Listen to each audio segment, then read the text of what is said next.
이번 시간에는 우리 유방암 환자분들이 받고 있는 호르몬 요법 그 종류들을 좀 알아볼 거고요. 큰 카테고리 어떻게 돼 있고 거기에서 내가 지금 현재 어떤 요법을 받고 있는지 그리고 호르몬 요법을 언제 사용하는지에 대해 좀 알아보겠습니다.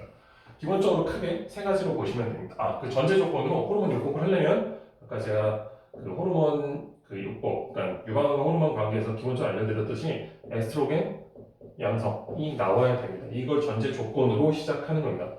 또는 뭐 이제 써있을 때는 PR, 프로게스테론, 그다음 뭐 호르몬 리셉터라고 해서 그냥 통칭해서 HR로 쓰기도 합니다. 이렇게 보통 써있게 되는데 이거는 전제 조건입니다. 그 중에 세 가지, 난소 기능을 차단한다든지 에스트로겐 생성을 차단한다 또는 에스트로겐 효과를 차단한다. 크게 세 가지의 목적을 갖게 됩니다.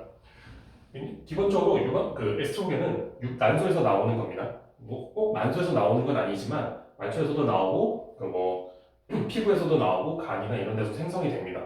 그리고 말초에서 생성이 되지만 그 가임기 여성분들한테는 난소에서 절대적으로 많이 나오게 됩니다. 그래서 보통 난소 기능 차단은 가임기 여성분들, 그다음 폐경천에 계신 분들한테 주로 사용하게 됩니다. 그리고 그 대표적인 방법은 뭐가 있냐?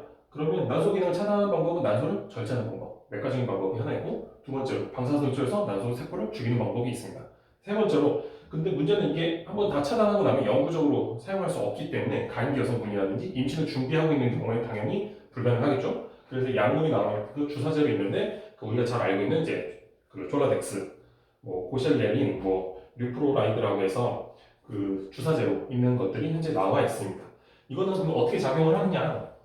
우리가 잘 알고 있는 졸라덱스 같은 경우에는 성품명인데 졸라덱스 같은 경우에는 우리가 그 인체 몸에서 여성분들이 뇌하 수치에서 이제 자극을 줍니다. 이렇게 자동적으로 자 이제 뭐 에스트로겐을 분비해 난포를 활성화시켜서 황체가 되고 터져서 에스트로겐과 프로스겐 나오고 많이 나오는데 그만하세요 이렇게 신호를 서로 주고받게 되는데 이때 뇌하 수치에서 자극하는 호르몬을 이 졸라덱스가 계속 자극을 주는 거예요. 자극 주고 또 원래 사이클이 돌아야 되는데 뭐 흔히 예전에 우리 생물 시간에 주셨던 난포 형성 자극 호르몬 아니면은 여포 자극 호르몬들이 이렇게 나와야 되는데 뇌 수치에서 얘네를 내보내라고 자꾸 졸라덱스를 쏘면 자극을 주는 겁니다.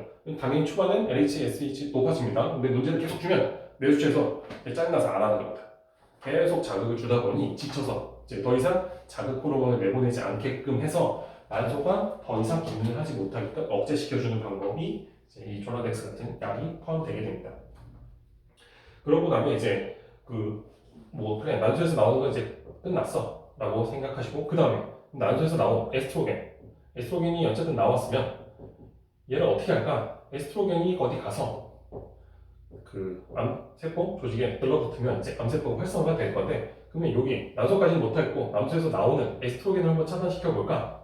라고 생각할 수 있습니다. 이게 우리가 알고 있는 이제 아로마타제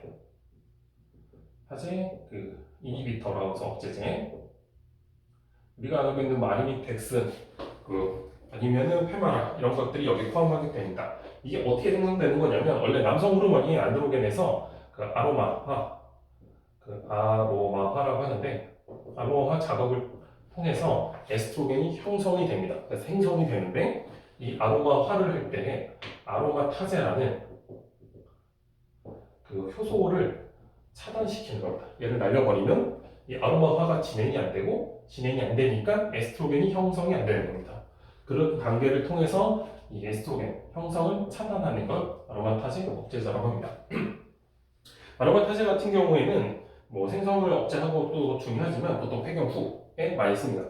왜냐면 이미 아로마타제 같은 경우에 나와 있는 남성 호르몬 안드로겐을 활성화시켜서 그 에스트로겐을 형성시키는 거기 때문에 폐경 전보다는 폐경 후에 더 형성이 많기 때문에 아로마타제 억제를 많이 사용하게 됩니다.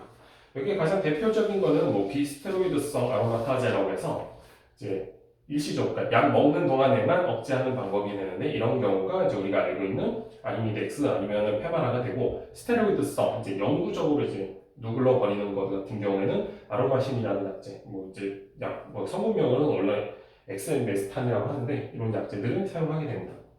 그리고 에스트로겐 효과를 차단. 제가 아까 이제 리셉터 얘기를 했었는데 그럼 에스트로겐은 만들어졌고 그 에스트로겐이 암으로 갈 때 여기에 붙지 못하게 하면 어떨까라고 이제 만들어진 게 우리가 잘 알고 있는 타모xifen 입니다. 실제로는 이게 가장 먼저 나왔고 타모xifen 현재 가장 유명하고 타모xifen 다 두루두루 다 쓰입니다. 뭐 나중에 한번 더 설명할 기회가 있겠지만 타모xifen 뭐 에스트로겐 양성, 그다음에 여성의 폐경 전후, 그다음에 남성과 여성 모두 다 사용되는 1차적인 그 호르몬 치료제가 타모xifen입니다. 그리고 폐경 후가 되면 이제 아로마타제를 쓰기도 하고, 그다음에 난소기능을 좀 더 해서 폐경 전에는 이제 조라덱스를 사용하기도 하고, 이런 식으로 해서 그 구분하시면 됩니다.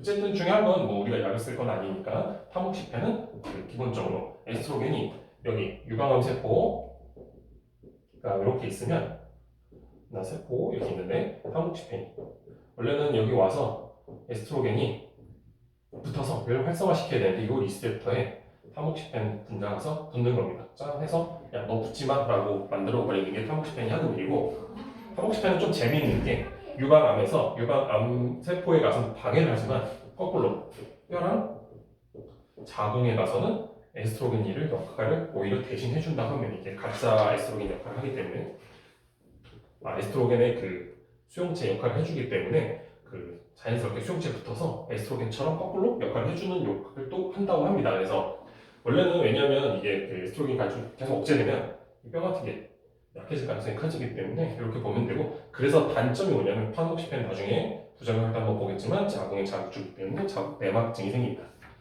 그래서 요거랑 반대돼서 타모xifen 말고 그러면은 그 비슷한 다른 에스트로겐 또 차단하는 효과는 뭐가 있냐면은 폴베스트란트라는 다른 약이 또 있는데 그 같은 경우는 똑같은 작용을 하지만 얘는 뼈와 자궁에는 전혀 반응을 하지 않고 오히려 와서 수용체를 파괴해버리는 역할을 하는 약도 같이 있습니다. 그럼 호르몬 치료는 언제 사용하냐? 이게 예전에 제가 초창기에 나올 때만 해도 실은 호르몬 치료 이렇게 많이 사용하지 않았고 막 이렇게 정리가 좀 덜 돼 있었는데 요즘은 뭐 쉽게 얘기해서 초기방암, 진행 정의성, 신보조법에서 이 세 가지 파트 쉽게 다 쓴 겁니다. 쉽게 얘기해서 유방 환자분들 아까 얘기했듯이 여성의 67%에서 80%는 에스트로겐 리셉터 양성을 갖고 있기 때문에 이 요법에 거의 다 들어갑니다. 들어가기 때문에 그냥 전체 기에 다 쓴다고 그냥 생각하시면 간단합니다. 근데 이제 어떻게 쓸 거냐? 보조요법. 초기 유방 같은 경우 대부분 절제. 아시다시피 떼어내면 됩니다. 뭐 전절제를 하나, 부분 절제를 하나 떼는 다음에 보통은 암세포를 마지막에 없애겠다고 가벼운 항암을 하거나 가벼운 방사선 하는 경우도 요즘 있습니다. 그거 말고 호르몬 요법, 아까 얘기했듯이 남아있는 유방암 세포가 조금 남아있다. 근데 내 몸에서 여성이니까 여성 호르몬은 계속 나오고, 그럼 얘를 만약에 자극을 해서 커지면 어떨까? 그래서 타모xifen 같은 거를 복용하게 되면 이걸 억제하고 있는 겁니다. 그래서 보조요법으로 전이예방 방지 목적으로 사용하는 경우도 있고, 진행성 또는 전이성, 진행성 전이성에 대해서 우리가 3기나 4기 정도가 되겠죠. 그렇게 되면 치료 목적으로도 사용합니다. 왜냐면 3, 4기가 넘어가면 이제 고식적 요법이라고 해서 수술이나 이런 걸로 완치가 되기 좀 어려운 걸로 보고 있기 때문에 그 수술, 항암, 방사선, 이제 호르몬 요법까지 전방적으로 같이 사용할 때 사용하게 됩니다. 그때도 똑같습니다. 이게 초기유방은 다르고 전이유방선 다르고 이런 게 아니고 아까 일단 이 기본 노트를 가지고 다 사용을 하고, 대신에 여기 치료를 할 때는 요즘엔 표준약물 치료가 좀 생겨서 표준약물 요법과 같이 병행해서 사용하고 있다고 합니다. 신보조요법 같은 경우는 이건 저도 이제 최근에 조금 들은 이야기인데, 이게 원래 우리가 암이 너무 클 때 위암 같은 경우에 요즘 3기 A까지 수술을 하게 되는데 초반에 항암 같은 거 해서 이게 좀 줄입니다. 주변부에 너무 전이가 크거나 하지 않으면 사이즈가 너무 커서 이렇게 침범해 있는 같은 경우에는 항암이나 방사선 쪽에서 일부러 이렇게 좀 줄여놓고 수술하는 케이스가 있는데, 이것도 똑같은 방식으로 지금 시도 중이라고 합니다. 그래서 이제 미리 타모xifen 같은 걸 먼저 먹이고 그 호르몬 차단이 어느 정도 돼서 암 사이즈가 약간 적어지게 해서 수술을 한다든지, 아니면 너무 고령이거나 항암 치료를 받기 너무 어려운 분들한테 이 호르몬 치료를 대체를 해서 사용하는 방법 등을 통해서 지금 임상 시험이 되고 있고, 결과는 어느 정도 좋다고 하는데 아직 임상에서는 잘 되는지는 솔직히 조금 믿을 수가 있습니다. 왜냐하면 이게 예전에 우리 유명한 연예인께서 위험한 경우 미리 절제해서 유방을 절제했던 사례가 있듯이 그게 90% 이상이 발생을 한다고 하지만 실제로 안 하는 경우도 있습니다. 그래서 사전 절제하는 게 과연 옳은 거냐 그런 거에 대한 논란이 좀 있었는데, 이것도 좀 비슷하게 보시면 될 것 같습니다. 왜냐하면 이게 지금 예방적으로 쓰는 방법에 대해서 논의가 되고 있어서 그렇습니다. 지금 이 호르몬 요법을 할 때 최근에 무슨 논의가 있냐면, 예방은 혹시 되냐요? 왜냐하면 유방암 같은 경우에는 유전적 기질이 많기 때문에 보통 이제 많이 가족력이 갖고 계신 분들이랑 이런 경우에는 많이 있는 경우가 있습니다. 그래서 미리 타모xifen 같은 걸 먹어서 내가 에스트로겐 인자를 좀 줄여 넣으면 암에 대한 발생이 좀 떨어지지 않을까요? 라고 해서 예방적으로 현재 시도되고 있는 걸로 알고 있습니다. 미국 쪽에서 지금 뭐 NIC 그러니까 보건연구원 그쪽에서 이미 좀 하고 있다고 하던데 뭐 임상에서는 좀 나오고 있다는데 하여튼 내용은 그 조금 더 논의는 필요해 보입니다. 그래서 호르몬 요법은 아까 얘기했듯이 이렇게 크가지 세 가지 그리고 이제 보조요법으로 또는 치료할 때 같이 사용한다고 알고 계시면 되고 가장 중요한 건 호르몬의 양성 그리고 내가 폐경 전이냐 후냐 이 두 가지가 가장 중요하고 요거랑 외로 한 가지 더 이야기 드리면 우리가 이제 삼중음성이라고 많이 이야기하시는 약간 좀 절망적으로 생각하고 오시는 분들도 있는데 뭐 솔직히 꼭 그런 것만은 아닙니다. 삼중음성은 아까 했던 PR, ER 말고 허셉틴 2 해갖고 허셉틴도 음성이 나왔을 경우 요건 그냥 표정약물 치료입니다. 음성이 나온 경우 이 세 가지 다 음성이다. 그러면은 어떻게 되냐? 아까 얘기했듯이 호르몬이 자극받아서 암이 생긴 게 아니고 그냥 우리가 폐암, 위암, 간암 생기듯이 그냥 유방이 생긴 겁니다. 그런 분들은 그럴 때는 똑같이 그냥 일반 항암 치료를 받는 겁니다.